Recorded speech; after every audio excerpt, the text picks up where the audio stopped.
All right, today we're talking about 10 quote-unquote mid games that we are willing to defend. Games that were considered mediocre, average, forgettable upon release, that we think are actually kind of worth defending. And I say we because I'm talking about the collective gameranx crew. Look, okay, I actually don't agree with some of this list. They're making me record this. This is like our collective group opinion. Look, these games aren't changing the world or anything. We're not saying they're masterpieces, but they're just not quite as bad as maybe you'd expected. It's gonna get spicy, so let's get started off with number 10. The Resident Evil series has really been on a hot streak since 2017 when you think about it. Basically, all the games post Resident Evil 7 have been good. Ignoring some of the pretty lame standalone multiplayer games that they keep trying to pack in with these games, the actual core games have been solid. The only one that actually ended up being considered kind of disappointing compared to the rest was the Resident Evil 3 remake, which ended up being surprisingly mediocre given how excellent every other game has really been up to this point. It's definitely at the bottom of the rankings of the recent Resident Evil games, but that still puts it well above the worst of the worst the series has to offer. It's honestly not a bad game at all, but in comparison to the original Resident Evil 3, and even like comparing to the quality of the Resident Evil 2 remake, it does feel slight for a full-priced game.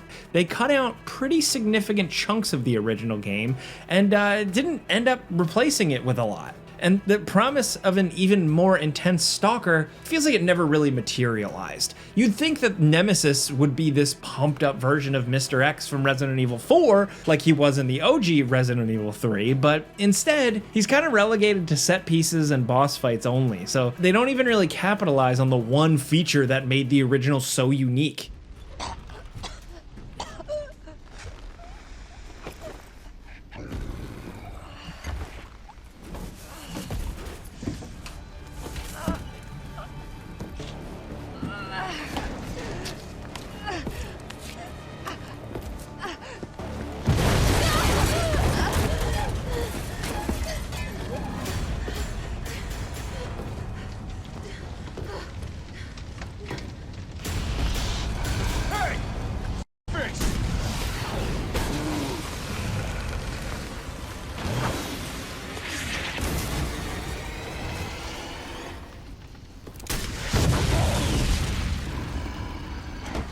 Instead of really building it up and expanding on the ideas introduced in the original game, they kind of downplay it to create a safer and more traditional experience. That being said, it's still a fun thrill ride. I still love Jill Valentine, and I do think people's disappointment with the overall length of the game and minimizing Nemesis's role in the game has led to this remake getting pretty hated on. It's still a solid game that's fun to revisit, even if it is the quote-unquote lesser game compared to, RE2 Remake. In some ways, though, I think that it makes it a more fun game to revisit. It's a more action-oriented and more linear game that makes it easier to just jump back into, blast a few zombies for a few hours, and you're good. Jill, as a protagonist, is a fun character, and the addition of a dodge makes this a little bit more of a mechanically satisfying game. It's just fun to bob and weave around zombies, and the greater amount of enemies makes mowing them down all the more satisfying. Plus, with the only stalker parts happening at scripted moments, it means that the general experience isn't nearly as tense as the last game, which definitely makes it less scary, but for some people that's not always a bad thing.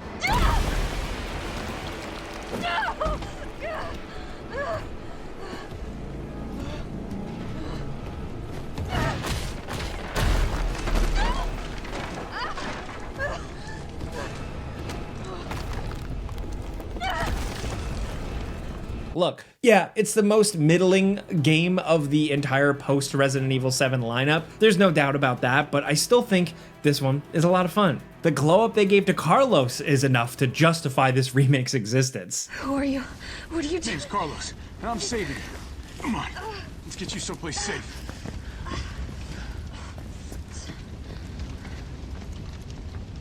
Now at number 9, here's one that I personally really enjoyed, I vouch for. It's Immortals of Aveum. Released in 2023 to critical and consumer indifference, this game is today mostly known for being a $100 million plus flop, and that's about it. Maybe some people remember that 2022 Game Awards reveal? Look, nobody cared about this thing when it released. Barely anyone played it, and if you go off most reviews, then you'd probably feel justified in your decision to pass this one by. But I do think that this thing is worth at least a little bit of critical reevaluation because it's not incredible or anything. Actually, it is pretty mid, but it's an interesting game made by developers who are really trying something here, even if ultimately they weren't able to succeed at their goals. The point of this list isn't to say that these games aren't mid. You know, we're not saying that they're all secret masterpieces or anything, at least not all of them. The point here is that these games, while ultimately pretty middle of the road and often forgettable in a lot of ways, look, they still have value to them. They have something unique or interesting about them that makes them stand out, and that's how we feel about Immortals of Aveum. Is the story any good? No, it's kind of rough. Even though the madman Michael Kirkbride was apparently involved in the game, I have to imagine he was mostly brought in to help create the world and the setting rather than actually come up with the plot. If you don't know, Kirkbride is the guy most associated with how bizarre Morrowind was. He's the Morrowind acid guy. It's a long story, look into it. Look, with Immortals of Aveum, the world building is great, the character writing is insipid, but the basic idea here is fun. It's a first-person shooter adventure where you use magic instead of guns. That's a fun idea, and it's actually pretty creatively done here. I remember when there was no rule. I remember when humans first started getting all green-eyed about magic. All right, you're ancient. I'm still old. So, what's your problem with the kid? Brought the Everlord to my doorstep. No, now see, Sandranx won't do that. This Jack kid's doing his damnedest to stop it. I like the quasi-open world, open zone structure of a lot of the levels, where you can return back to places you've already cleared and find new secrets using new spells that you acquire later in the game. I like the general flow of combat and the many abilities you eventually unlock and the traversal powers. And I like the overall look of the world. Conceptually, it's just a cool idea. What if you had a fun, pretty simple single-player first-person shooter campaign, maybe like one of the better Call of Duty campaigns, but it's set in a fantasy world with magic instead of assault rifles. It's a beautiful game too. That $80 million development budget really shows in the environmental design and how great the characters look. And another positive about the game is that it's short. It's not a game I'd recommend at full price, but it's one worth trying out for a deep discount. I'm pretty sure I said that when I made the Before You Buy video when that released. I like this one. If you can push through the boring opening, then it does get more fun as the game goes on. The more abilities you get, the more action kicks in. It's a fun ride. It's hardly a forgotten gem, but it is better than a lot of people give it credit for. More coming in!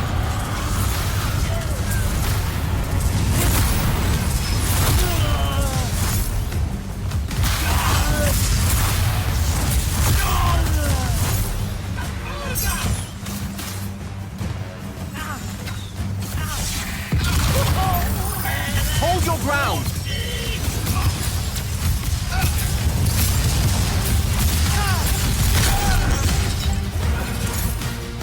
Next at number 8, Shadow Labyrinth. Yes, the actual game is nothing like the secret level episode that introduced it. Yes, the very concept of a grimdark Pac-Man game is absurd. It feels like something that you would get in the early aughts, you know? But yes, this game came out recently, and it does actually look like this.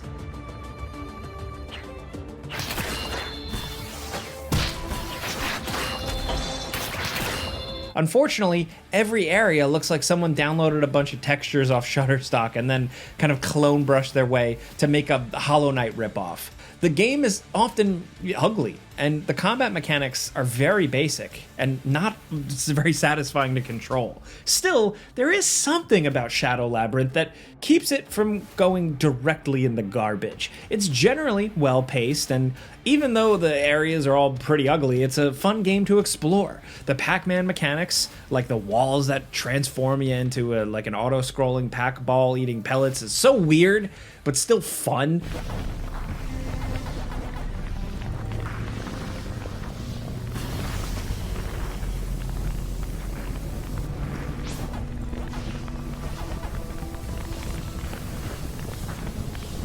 And the challenge level rides the line of being difficult enough to give you a worthy challenge, but not frustrating enough to make you like throw your hands up in frustration. There's enough variety to keep things interesting, and the controls are responsive enough. Plus, the story, for as baffling as it is, it does try to build some intrigue, even if it's just enough to get you to want to see what other inexplicable Namco characters will cameo in this thing next. I bet you didn't think there would be a major Splatterhouse reference in this grimdark Pac-Man game, but yes, there is. Sorry if I spoiled it for you. The most divisive thing in this game is actually the actual Pac-Man stages. These are extremely weird and feel like they were made by a completely different developer, but for me, these are actually the more fun parts of the game. Some people absolutely hate them though when you look up reviews, which is understandable because they're completely different from anything else in the game, but I do think they mix up the gameplay in a fairly satisfying way. Some people hate them, some people like them well enough. They're extremely divisive, while opinions on the rest of the game are generally more middling.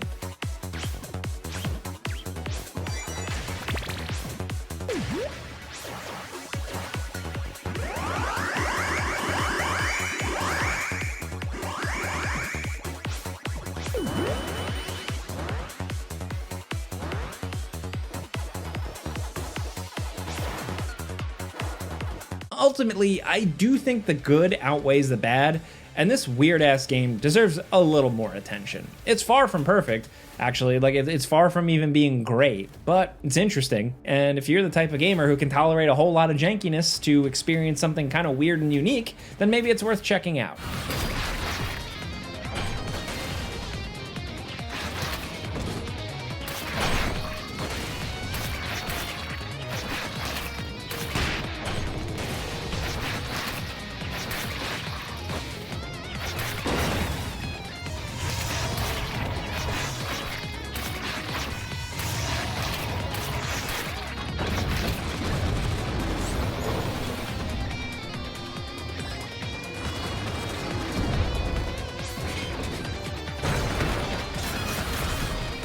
Next at number 7, Rage 2. The thing with this game is that it can be a whole lot of fun when everything really comes together. When you're attacking a big enemy outpost, with all your abilities unlocked and all the weapons available, this game's shooting is so much fun.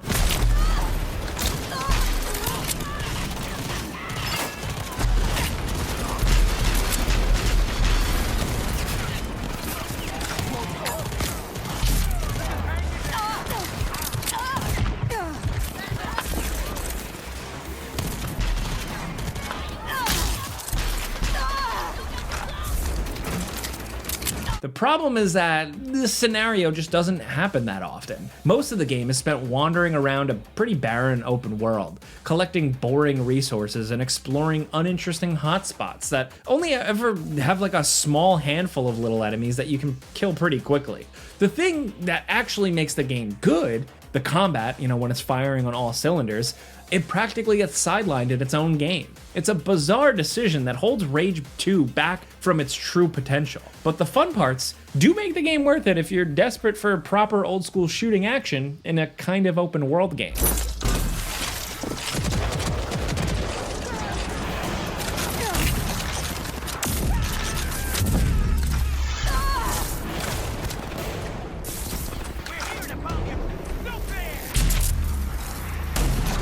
If this were just a traditional level-based FPS, then it honestly probably would have been a lot better. In this case, the open world parts and the FPS parts just don't mesh. The boomer shooter style gameplay of the small number of actual missions and major outposts rub up awkwardly against everything else. Basically, every moment where you're not double jumping through the air blasting enemies is boring downtime and busy work, and it really drags the rest of the experience down with it.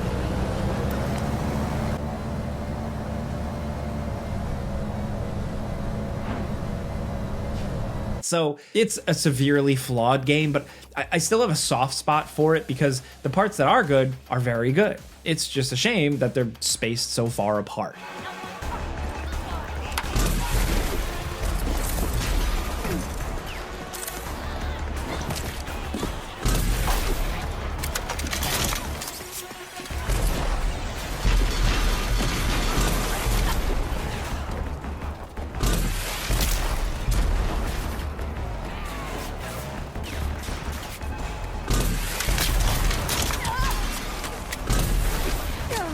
Next at number 6, Gears of War Judgment. The black sheep of the Gears series gets a lot of hate online, but it's honestly not that bad, at least if you stick to single player. Instead of being made by Epic like the last 3 games, this one was made by People Can Fly, the developers behind Painkiller and one of my favorites, Bulletstorm, and they brought a little bit of the over-the-top action game experience to the Gears series. The changes they made to the formula were minor, at least in the campaign, but it ultimately makes this feel like a very different game compared to the ones done by Epic. The Call of Duty style weapon switching is one thing that most people hate. They get turned off immediately when they pick up the controller. Mine now. But that's not all they altered. Movement is slightly faster, which makes taking cover less of an essential part of the gameplay, and they added a ton of optional combat challenges to the campaign, which feel very gamey compared to how generally cinematic the campaigns normally are.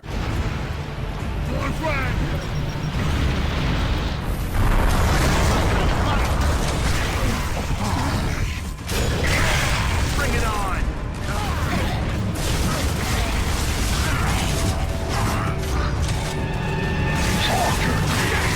I think the changes do work in the context of the game, though. These aren't things I'd want in every Gears game, but after 3 games that look and play mostly the same, I'm fine with a shakeup, even if it's an experiment that doesn't ultimately land all that well. Judgment's campaign has fewer big set pieces, but it does have a lot of really well-designed and fun combat encounters, and that's what kind of carries it. The actual story is pretty pointless and doesn't contribute much to the overall Gears saga, but it is fun enough. And the additional mini-campaign you unlock after beating Judgment, made by the original Epic devs, is pretty great too. I'm not even going to attempt to defend the multiplayer changes though. Most of those, I think, are misguided at best.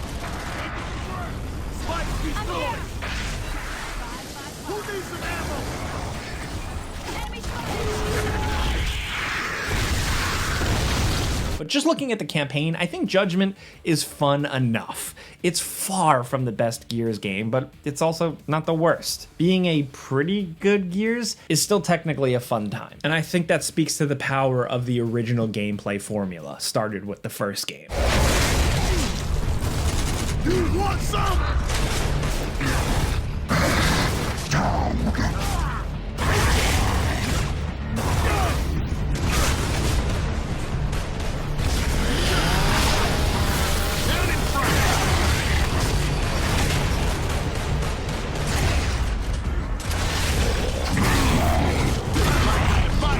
Next at number 5, here's a tough one to even defend as a middling game. It's Red Faction Armageddon. Look, why would you take one of the best open world games that work perfectly with their premise and turn it into a boring linear corridor shooter? I have no idea.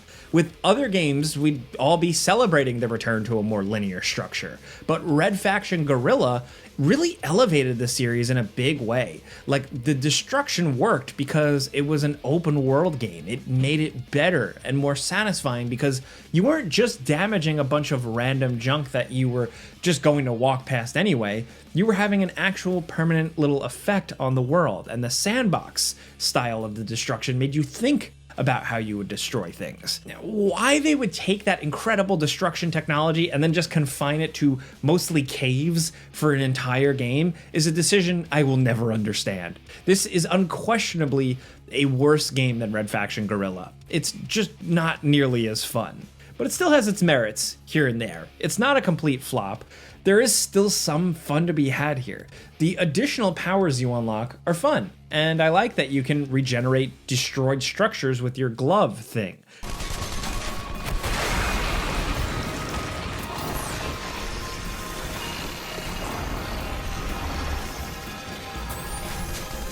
That's an idea that would have been nice to have in a proper open world Red Faction game, though.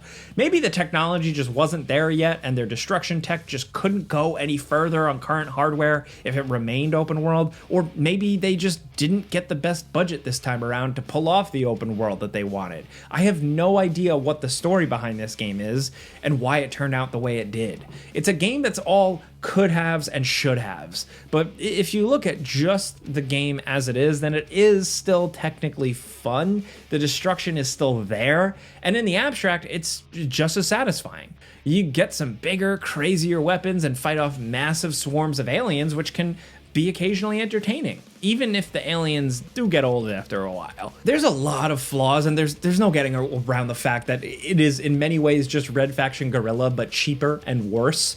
But there's enough fun left that there's still some value here. This was a tough one for me because I actively dislike this game. But look, even a mediocre Red Faction game is still better than your average game sometimes.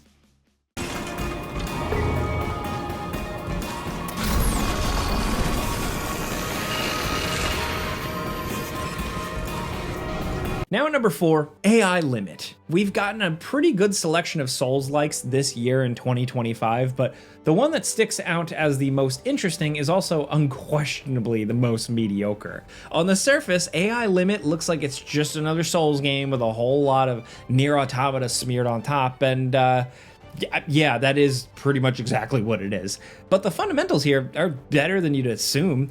Not the actual controls and combat, though. That all feels floaty and imprecise, similar to the FromSoft originals.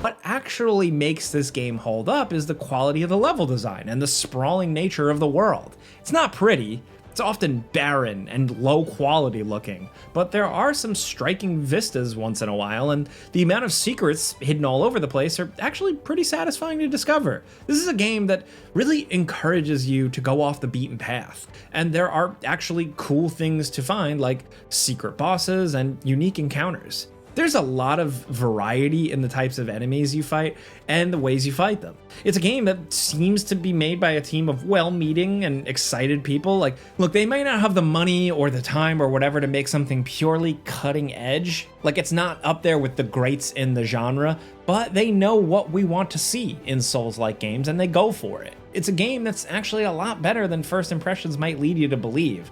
And while it is never truly great or anything, for Souls fanatics that have curiosity like us, it might be worth checking out.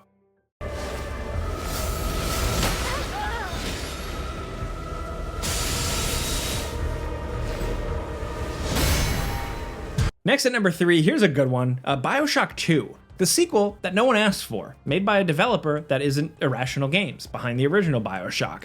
Back when this came out in 2007, these were all things to hold against it, but now in a post-Bioshock Infinite world, people have collectively returned to this game that was originally seen as more mediocre and forgettable, and is now seen as maybe one of the better games in the franchise. A lot of that comes down to how beloved the Minerva's Den DLC is, but the rest of the game, like the main campaign, is no slouch either.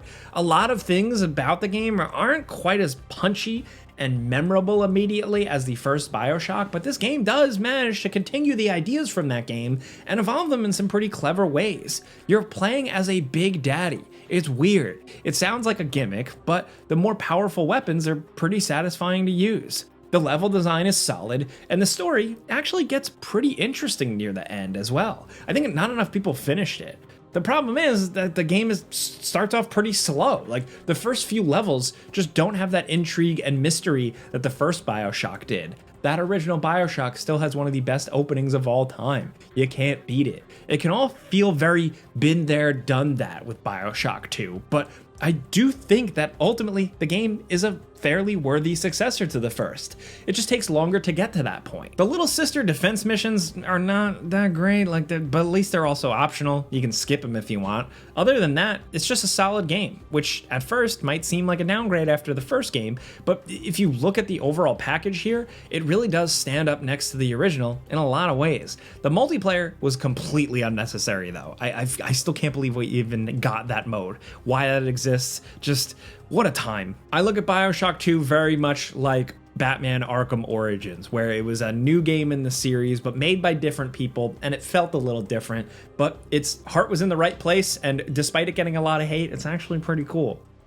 Now down at number 2, Alone in the Dark, the one from 2024. They keep trying to remake this series and it just never sticks. The game flopped and the studio behind it closed its doors. But for as much as reviews were generally mediocre and the sales weren't great, the game itself is actually fine.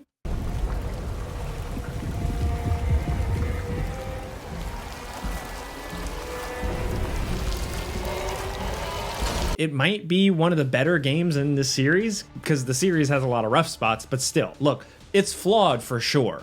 The shooting never really feels great, it's kind of janky to a fault, and it's really short, but there's actually the bones of a good idea here. The story is legitimately intriguing at the start. It was actually written by the guy behind Amnesia, The Dark Descent, and Soma, and it shows with how intentionally odd the game can be. It's really the story and the cutscenes that drive the game forward more than the gameplay. Every strange little encounter with the residents of the mansion are entertaining. They're weird. It's like a weird movie.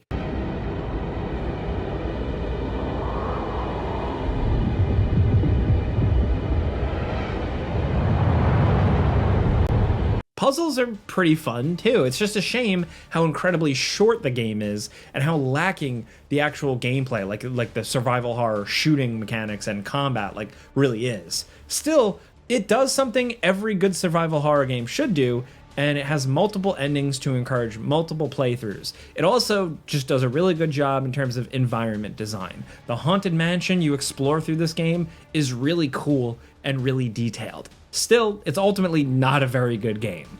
Like, the game part is mostly pretty weak, but the atmosphere is very good. It seems like it'd be a boring attempt at a AAA kind of horror game, but the actual story is even weirder than that. The ending is just like a big old what? When the game came out in 2024, I remember saying in videos like, hey, it's fine, it's not that great, but if you really like horror games and you understand the flaws that can come with these games, it might be worth checking out. At least it's short. Anyway, down at number 1, Transformers Devastation. Platinum Games is a weird studio that's had many ups and downs that have inexplicably happened almost at the same time. Sandwiched between Vanquish and Metal Gear Rising: Revengeance was Anarchy Reigns.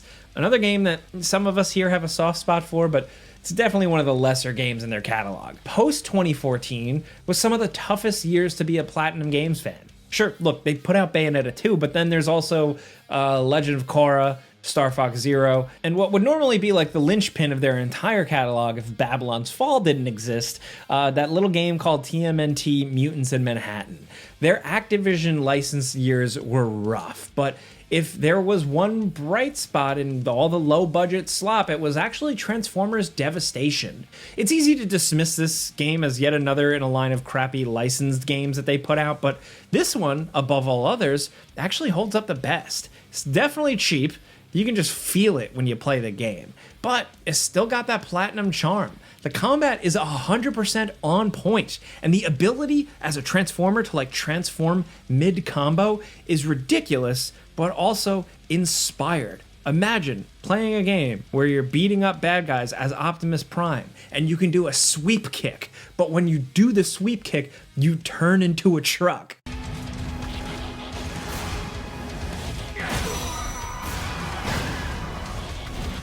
It's got its moments, man. Like, the level design obviously betrays the game's low budget because pretty much the entire thing is set in a really completely anonymous city environment, but the character models look good and animate well. The boss fights are pretty spectacular, and the amount of original voice actors they were able to bring back for this project made the story almost feel like a lost episode of the cartoon.